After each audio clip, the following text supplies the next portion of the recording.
Welcome. In this video, I will show you how to quickly fix insufficient storage error on your DREAME TV.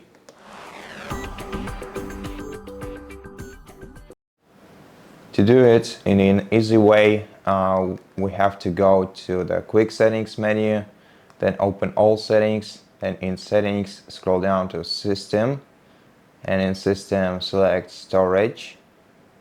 Now go to free up storage and select clear cache.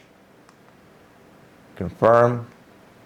Then also check your internal shared storage. Here at the very bottom you'll be able to check the amount of available storage in your device.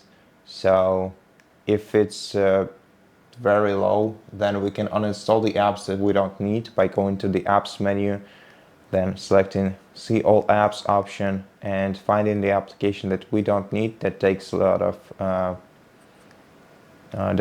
of storage on our device. Go into this application's settings and select uninstall, then OK. And this way you will free a lot of storage on your device. Thank you for watching this video. If it helped you, please consider subscribing to our channel, leave us a like in the comment below, and I'll see you in the next one.